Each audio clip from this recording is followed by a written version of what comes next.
اللهم صل على محمد وعلى آل محمد كما صليت على إبراهيم وعلى آل إبراهيم إنك حميد مجيد. اللهم بارك على محمد وعلى آل محمد كما باركت على إبراهيم وعلى آل إبراهيم إنك حميد مجيد. الحمد لله نحمده ونستعينه ونستغفره ونؤمن به ونتوكل عليه ونعوذ بالله من شرور أنفسنا ومن سيئات أعمالنا. من يهده الله فلا مضل له ومن يضلله فلا هادي له. ونشهد أن لا إله إلا الله وحده لا شريك له. ونشهد أن سيدنا وسندنا ومولانا محمدا عبده ورسوله صلى الله تعالى عليه وعلى آله وصحبه وبارك وسلم تسليما كثيرا.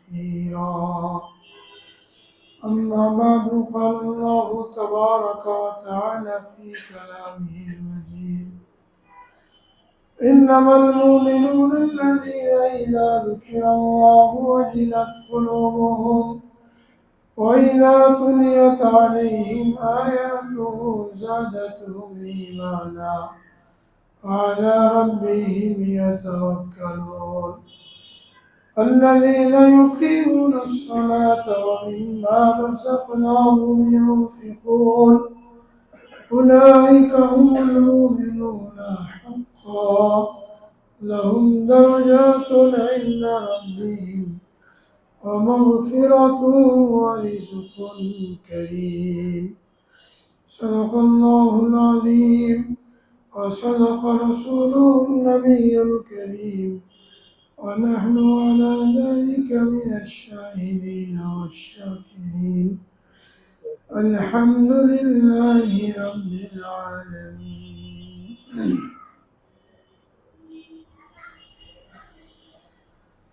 الحمد لله আল্লাহ রাব্বুল আলামিনের লাখ কোটি শুকরিয়া যে আল্লাহ রাব্বুল আলামিন আমাদেরকে দুনিয়া আখিরাতের নাজাতের জন্য, কামিয়াবির জন্য ঈমানের মতন মহা দৌলত দান করেছে। যে ব্যক্তি দুনিয়াবী জীবনে তার ঈমানকে হেফাজত করতে পারল, যার কারণে মৃত্যুর সময় তার ঈমানি মৃত্যু নসিব হলো, এই লোকটাই প্রকৃত সফল কাম এবং কামিয়াব। আর যে ব্যক্তি তার ঈমানকে হেফাজত করতে পারল না, মৃত্যুর সময় ঈমানি মৃত্যু নসিব হলো না, দুনিয়াতে তার যাই কিছু থাকুক না কেন, কোনো পরিচয়, কোনো আসবাব, কোনো বড়াই, অহংকার, এগুলো তার কোনো কাজে আসবে না। এজন্য একজন মুসলমানের স্লোগান হলো সবার আগে ঈমান। ঈমান সবার আগে। একজন মুসলমান আগে সে মুসলমান, তারপরে সে কোন দেশি, কোন বংশের, কোন জাতের, এই হিসাব পরে। আগে হিসাব হলো মুসলমান।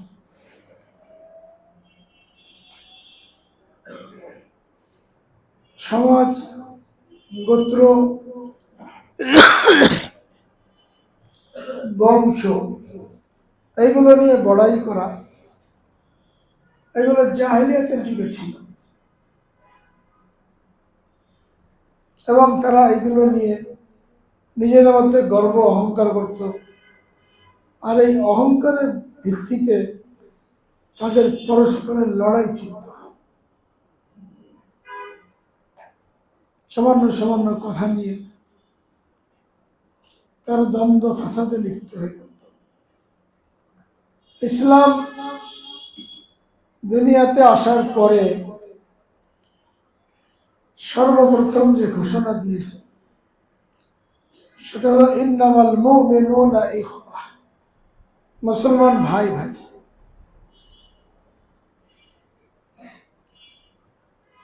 ঈমান ছাড়া কারোর কারোর উপরে কোনো শ্রেষ্ঠত্ব নেই। রাসূল আকরাম সাল্লাল্লাহু আলাইহি ওয়াসাল্লাম এটাকে নাকচ করে দিয়েছেন যে আরবের কোনো ফজিলত বৈশিষ্ট্য আজমদের উপরে নাই, সাদার কোনো ফজিলত কালোদের উপরে নাই। ইন্না আকরামাকুম ইনদাল্লাহি আতকাকুম, সবচেয়ে দামি, সবচেয়ে সম্মানী যার মধ্যে আল্লাহর ভয় সবচেয়ে বেশি। আল্লাহর ভয়টা পয়দা হবে কোন সময়? যখন একজন মানুষ ইমানদার হবে। ইমানদারি যদি না হয়, অর্থাৎ আল্লাহকে যে বিশ্বাস করে না, তার মধ্যে আল্লাহর ভয় কোত্থেকে আসবে? তাহলে বোঝা গেল যে সবার আগে ইমান। আমরা এই ইমানের উপরে কিভাবে অটল থাকতে পারি, আমাদের ইমানকে কিভাবে মজবুত করতে পারি, এবং মৃত্যুর সময় আমাদের কিভাবে ইমানি মৃত্যু নসিব হয়, এর পদ্ধতি উলামায়ে কেরাম থেকে জেনে নিজের ইমানকে বাঁচানোর জন্য চেষ্টা করে, নিজের থেকে অনুমান করে, নিজের থেকে কিয়াস করে কোনো একটা কাজ করে বসলাম যেটা আসলে কিনা ইসলাম, তাহলে এই ব্যক্তি ক্ষতিগ্রস্ত হয়ে গেল। তো ইমানকে সবার আগে রক্ষা করতে হবে। যে ব্যক্তি ইমানকে রক্ষা করবে, ইমানের দাবি পুরা করে চলবে, আর অবশ্যই ইমানি মৃত্যু নসিব হবে এবং তার হিসাব কিতাব সহজ হবে। এই জন্য ইমানের চোর সবচেয়ে বেশি। শয়তান নিজেই তো মানুষকে বেঈমান করার জন্য চেষ্টা করে, আর শয়তানের চেলাবেলা যারা আছে এরাও চেষ্টা করে মানুষকে বেঈমান করার জন্য। এদের খপ্পরে কেউ যদি পড়ে নিজের ইমানকে নষ্ট করে, তাহলে চার চেয়ে বড় হতভাগা আর নাই। কোরআনে পাকের মধ্যে আল্লাহ রাব্বুল আলামিন ইমানদারের চরিত্র বয়ান করেছেন। ইমানদারের চরিত্র কেমন হবে, আখলাক কেমন হবে, আমল কেমন হবে, এগুলো আলামত বয়ান করে দিয়েছে, যাতে করে প্রত্যেকটা মানুষ নিজের ইমানকে চিনতে পারে যে আমার মধ্যে ইমানের কি অবস্থা, কতটুকু ইমান আছে, নাকি আমি একেবারে বেঈমান। এটা বোঝার জন্য মাপকাঠি দিয়েছেন, আলামত দিয়েছেন, নিদর্শন দিয়েছেন। যা তেলাওয়াত করলাম, এখানে আল্লাহ রাব্বুল আলামিন ইমানদারের 5টা আলামত বয়ান করেছেন। কোন ব্যক্তির মধ্যে যদি এগুলি থাকে, তো আল্লাহ রাব্বুল আলামিন সার্টিফিকেট দিয়েছেন, উলাইকা হুমুল মুমিনুনা হাক্কা, এরাই হলো প্রকৃত ইমানদার। আমরা প্রত্যেকে আমাদের মধ্যে এই আলামতগুলি মেলানোর চেষ্টা করব, তাহলে বুঝতে পারবো যে আমরা কি প্রকৃত মুমিন, খাঁটি মুমিন, নাকি আমাদের মধ্যে কপটতা, আমাদের মধ্যে মুনাফিকি রয়ে গেছে। এর সাথে মেলালে আমরা বুঝতে পারবো। 1 নম্বরে বলছেন, ইন্নামাল মুমিনুনা আল্লাযীনা ইযা যুকিরাল্লাহু ওয়াজিলাত কুলুবুহুম। মুমিন তো ওই ব্যক্তি আল্লাহর নাম শুনলে যার হৃদয় প্রকম্পিত হয়। আল্লাহর কথা বললে, আল্লাহর বড়াইয়ের কথা বললে, আল্লাহর বড়ত্বের কথা বললে তোর অন্তরে কম্পন সৃষ্টি হয়, ভয় সৃষ্টি হয়। কার কথা আলোচনা করা? দুনিয়াতে একজন ক্ষমতাধর ব্যক্তি যে সব কিছুই করতে পারে, তার কথা যদি আলোচনা করা হয় তো মানুষের অন্তরে ভয় পয়দা হয়।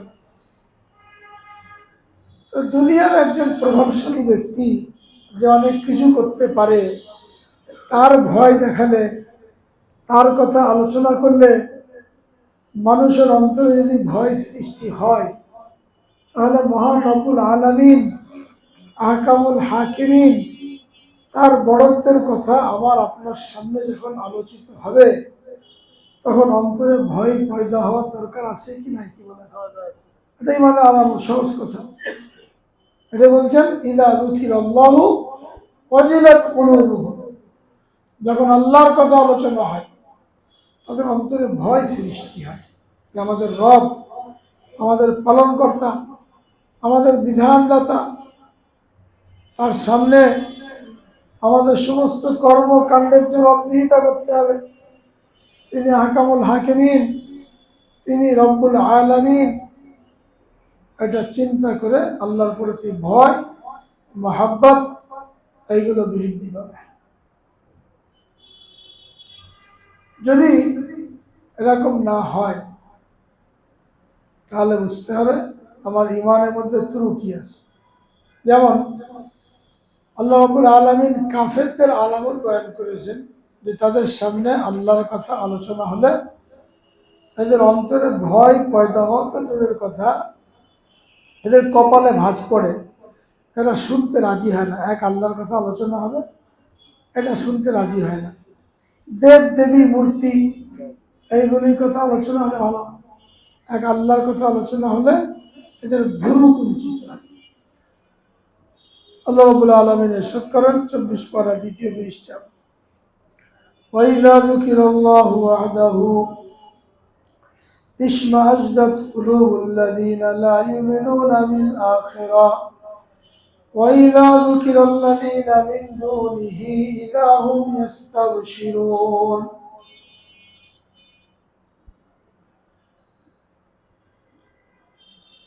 যারা কাফের, কিয়ামতকে বিশ্বাস করে না, আখিরাতের দিনকে বিশ্বাস করে না, তাদের সামনে যদি এক আল্লাহর কথা আলোচনা করা হয় তাদের অন্তরটা সংকুচিত হয়ে যায়, পছন্দ হয় না। তো কাফের যারা, হিন্দু, মুসলিম, বৌদ্ধ, খ্রিস্টান, এদের ব্যাপারে তো স্পষ্ট যে তাদের সামনে আল্লাহর কথা আলোচনা হলে এরা পছন্দ করবে না।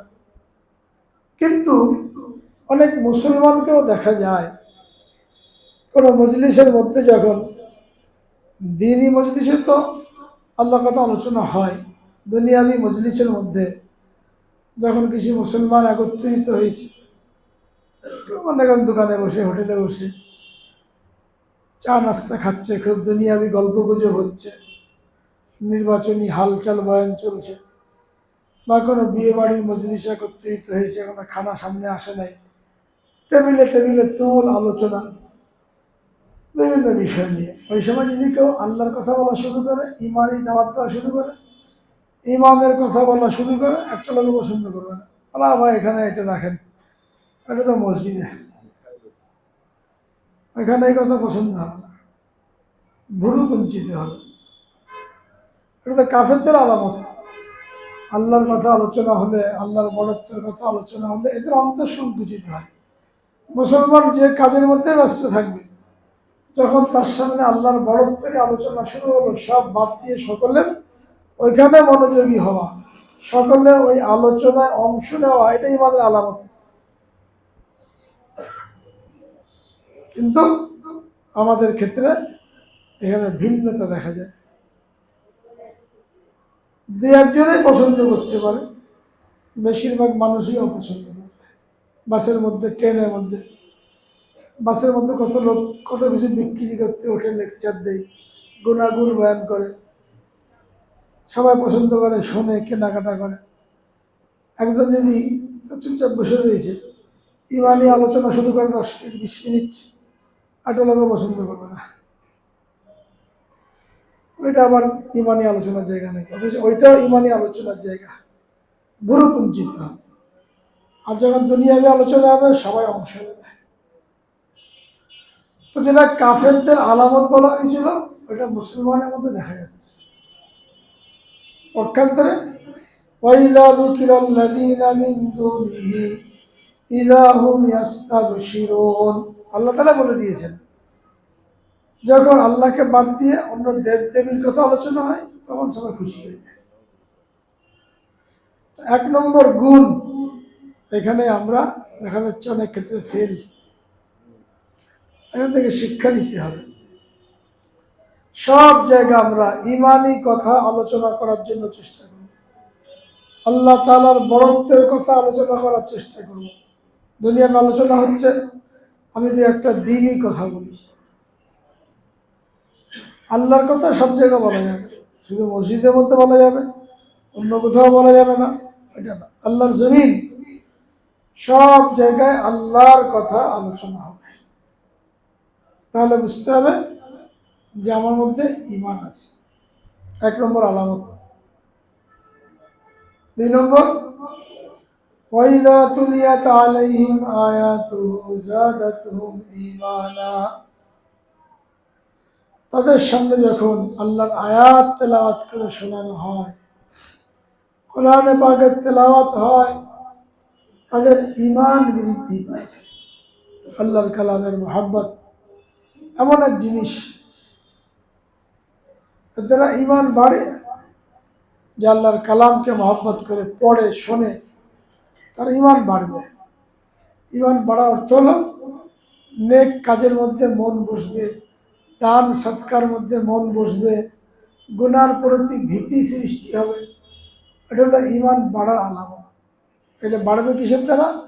যখন তাদেরকে কোরআন তেলাওয়াত করে শোনানো হয়, অর্থাৎ নবীজির উপরে কোরআনের আয়াত নাজিল হলো আর তিনি তেলাওয়াত করে শোনালেন, মুসলমানদের ঈমান মজবুত হয়ে গেল।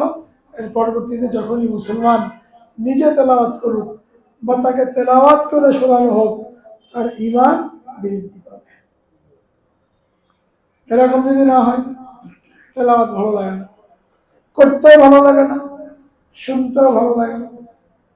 বহুত মুসলমান আছে নিজে কোরআন শরীফ পড়তে পারে না, কোথাও তেলাওয়াত হলে এটা শুনতেও বলছেন না। গান বাজনা, নাটক, নভেল, এগুলোর মধ্যে দিন পার হয়ে যাচ্ছে, ঘন্টার পর ঘন্টা পার হয়ে যাচ্ছে। আল্লাহর কালামের সাথে কোনো মহব্বত নেই, ঈমান থেকে বহু দূরে। কোরআনের সাথে যার মহব্বত নেই, কোরআন তেলাওয়াতের দ্বারা যার অন্তরে আল্লাহর মহব্বত সৃষ্টি হয়, সে ব্যক্তি ঈমান থেকে অনেক দূরে। কোরআন পাক তেলাওয়াত করলে তিনটা ফজিলতের কথা হাদিসের মধ্যে বলা হয়েছে। যখন কেউ কোরআন পাকের তেলাওয়াত করে তো আল্লাহর মহব্বত বৃদ্ধি পায়। দুনিয়াতে ভালো কোনো লেখকের বই যদি কেউ পড়ে তো কয়েকবার পড়তে মন চায়, তারপর সেটা ভক্তি পয়দা হয়। এলাকার কত লেখক, ঐতিহাসিক, ঔপন্যাসিক আছে, মানুষ মহব্বত করে এক না বেছে। মানুষের লেখা, এর তুলনায় আল্লাহর কালাম আল্লাহর পক্ষ থেকে নাজিলকৃত, তার প্রতি কতটুকু মহব্বত হওয়া দরকার, আর যিনি এই কালাম নাজিল করলেন তার প্রতি কতটুকু মহব্বত হওয়া দরকার, কিন্তু এটা আমাদের মধ্যে নাই। যার কারণে কোরআনের সাথে কোনো সম্পর্ক নেই। কোরআনের সাথে সম্পর্ক না থাকার কারণে তিনটা ফজিলত থেকে আমরা বঞ্চিত হয়ে যাচ্ছি। এক নম্বর ফজিলত হলো কোরআন পাক তেলাওয়াত করে আল্লাহর মহব্বত বৃদ্ধি পায়। কারোর সাথে কারো যদি মহব্বত পয়দা হয় তো তার জন্য সে জীবনে দিয়ে দিতে পারে। কত ঘটনা আছে, এখনো দেখা যায় দলীয় নেতৃবৃন্দের প্রতি কর্মীদের মহব্বত থাকে, টাকার জন্য আর যে কোনোভাবে হোক, তো তার জন্য জান মাল সব দিয়ে দিচ্ছে, জীবন দিয়ে দিচ্ছে, সমাবেশে, মিছিলে, ব্যক্তিগত টাকা পয়সা খরচ করে। নেতার মহব্বত, তো নেতার মহব্বতে যদি জান দিতে পারে, মাল দিতে পারে, সময় দিতে পারে, তো আল্লাহর মহব্বতে আরো বেশি কিছু করা উচিত, সেটা আমরা করি না। এর অর্থ হলো আল্লাহর মহব্বত অন্তরে পয়দা হয় না। হবে কেমনে? আসবে তো তেলাওয়াত দ্বারা। যখন তেলাওয়াত নাই তো আল্লাহর মহব্বত নাই। আল্লাহর মহব্বত যখন নাই তো আল্লাহর জমিনে আল্লাহর হুকুম কায়েম করার জন্য, এলায় কালেমাতুল্লাহর জন্য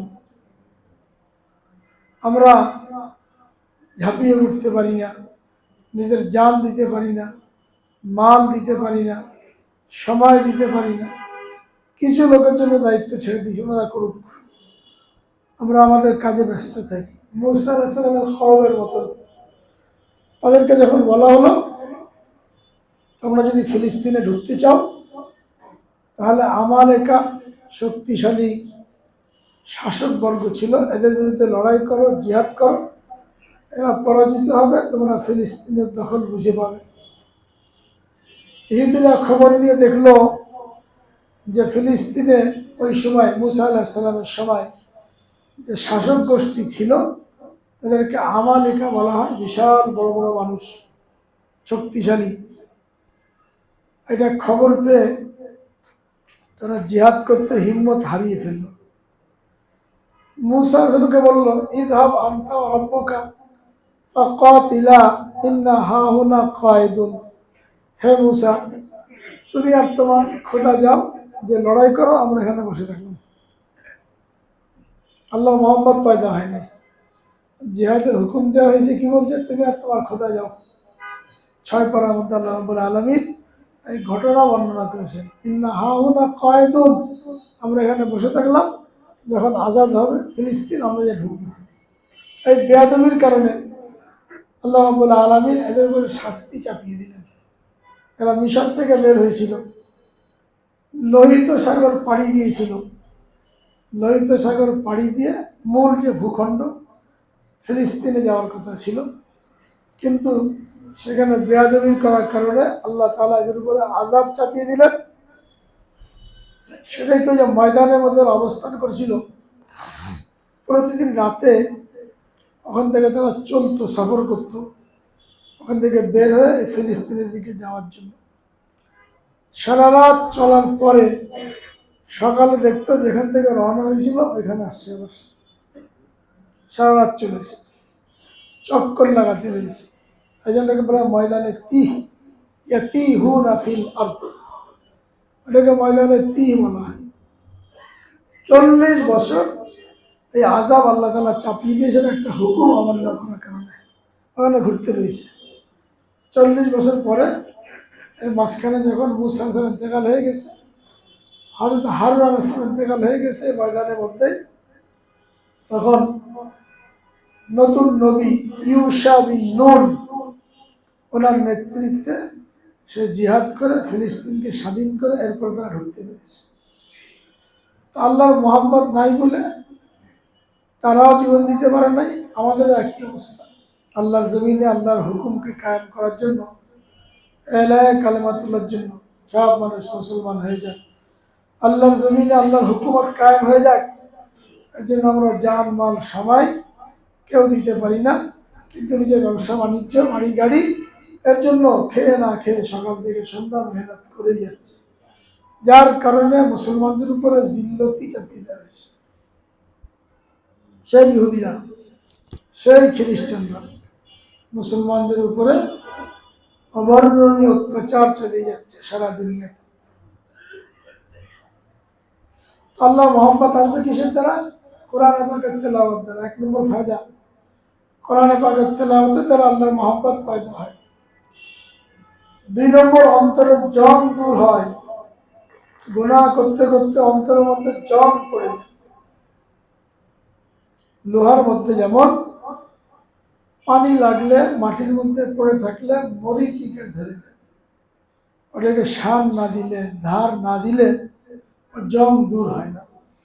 অনুরূপভাবে গুনাহ করতে করতে অন্তরের মধ্যে জং পড়ে যায়।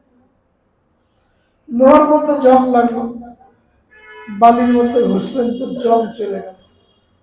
দিলটাকে কিসের মধ্যে ঘষা যাবে?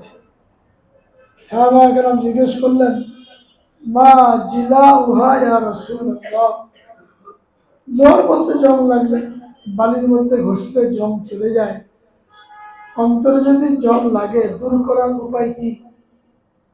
নবীজি বললেন তেলাওয়াতুল কোরআন, কোরআনে পাকের তেলাওয়াত। এটাকে তো বালি দিয়ে ঘষা মাজা করা যাবে না। তেলাওয়াত হতে থাকবে, অন্তর পরিষ্কার হতে থাকবে। যত বেশি তেলাওয়াত হবে অন্তর পরিষ্কার হবে। আমরা তেলাওয়াত পারি না, জানি না। যারা জানি সহি করে পড়তে পারি না, সওয়াবের পরিবর্তে কোরআন উল্টা আমাদের উপরে লানত করতে থাকে, যার কারণে অন্তরের মধ্যে জং এই পরিমাণ যার নেক কাজ করার হিম্মত হয় না।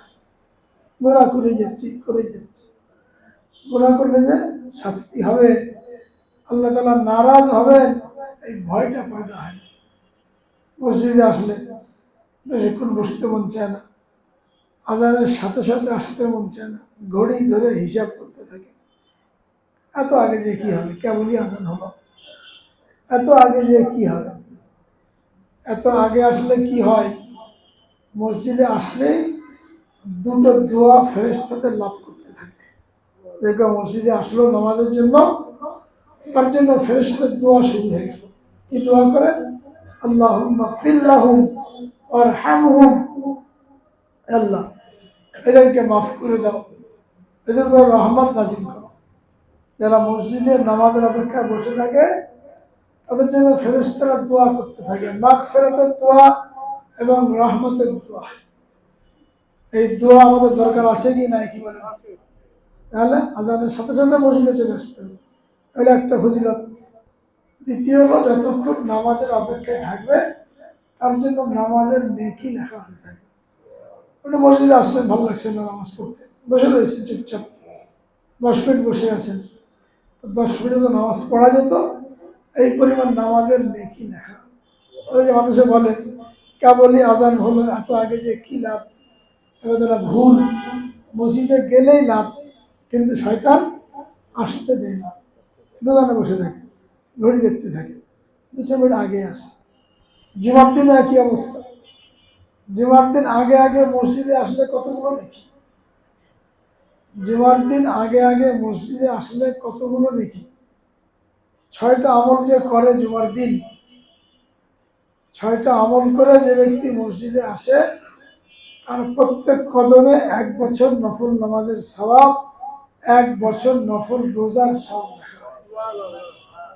তার মানে কারণ বাড়ি থেকে যদি মসজিদ 500 কদম দূরে হয়, তাহলে সে এক জুমার দিনেই 500 বছর নফল নামাজ, 500 বছর নফল রোজার সওয়াব পেয়ে গেল। 4টা জুমা যদি এরকম এহতেমামের সাথে আসে, তাহলে 2000 বছর, 1 মাসেই সে 2000 বছর নফল নামাজ, 2000 বছর নফল রোজার সওয়াব পেয়ে যাচ্ছে। আর আগের উম্মতের হায়াত তো ছিলই সর্বসাকুল্যে 1000 বছর, এই উম্মতের বয়স মাত্র 60 থেকে 70 বছর, কিন্তু 1 মাসের আমল দ্বারাই আমরা 2000 বছর নফল নামাজ এবং 2000 বছর নফল রোজার সওয়াব লাভ করতে পারি। কটা কাজ করলে? 6টা কাজ করলে। সকাল সকাল ঘুম থেকে উঠা, মানে কমপক্ষে ফজরের নামাজটা কাজা না হয়, সকালে উঠে মসজিদে যাওয়ার আগে উত্তম রূপে গোসল করা, বিনা গোসলে না আসা, পায়ে হেঁটে যাওয়া। বাড়ি থেকে আসবো মসজিদে পায়ে হেঁটে, পায়ে হেঁটে আসলে তার কদমের হিসাব হবে, 1 কদম 2 কদম। 3 নম্বর, মসজিদে ঢুকে ইমাম সাহেবের কাছাকাছি বসার জন্য চেষ্টা করো, সামনে, তার সামনে ফাঁকা আছে, সামনে পুরো করবো, আগে পিছনে থাকবো না, যে সবার আগে যেন বেরিয়ে যেতে পারি, সবার আগে বসার জন্য চেষ্টা করো। 5 নম্বর, অনর্থক কোনো কাজে লিপ্ত না হয়, গল্প করতে থাকলাম, মোবাইল নিয়ে খেলা করতে থাকলাম, দেখতে থাকলাম, বেকার কাজের মধ্যে লিপ্ত থাকলাম। 6 নম্বর, যখন খুতবা শুরু হয় মনোযোগ দিয়ে খুতবা শ্রবণ করা। এই জন্য খুতবার সময় নামাজ পড়াও নিষেধ, নামাজ পড়ে এসে নামাজ শুরু করে, মসজিদে এসে নামাজ পড়বে, কিন্তু খুতবা যদি শুরু হয় তখন মনোযোগ দিয়ে খুতবা শ্রবণ করবে, কবরুল জুমা পরে পড়বে। নবীজি সাল্লাল্লাহু আলাইহি সাল্লামের যুগে খুতবা চলার সময় একজন সাহাবীকে 2 রাকাত নামাজ পড়তে বলেছিলেন। ওই একটাই ঘটনা, একজনকে পড়েছিলেন, একজনই পড়েছিল, বাকি কেউ পড়ে না। যেটা সুন্নত আমল না, অনেকে এসে আমাদের নিয়ত করে খুতবা যখন চলছে তো মনোযোগ দিয়ে খুতবা শ্রবণ করে। 6টা আমল সহজ, প্রত্যেক কদমে 1 বছর নফল নামাজ এবং 1 বছর নফল রোজা। আল্লাহ তাআলা আমল করার তৌফিক দান করেন, হিম্মত করলে সহজ। তো কোরআনের তেলাওয়াত দ্বারা কি হয়? আল্লাহর মহব্বত বৃদ্ধি পায়, অন্তরের জং দূর হয়। আর 3 নম্বর হলো প্রত্যেকটা অক্ষরে 10টা করে নেকি পাওয়া যায়। বুঝে পড়ুক বা না বুঝে পড়ুক, নেকি পাওয়ার জন্য বুঝে পড়া কোনো জরুরি না। আবার কেউ আরবি না পড়ে শুধু বাংলা পড়তেই থাকলো, ওই নেকি পাবে না। অক্ষরে অক্ষরে নেকি।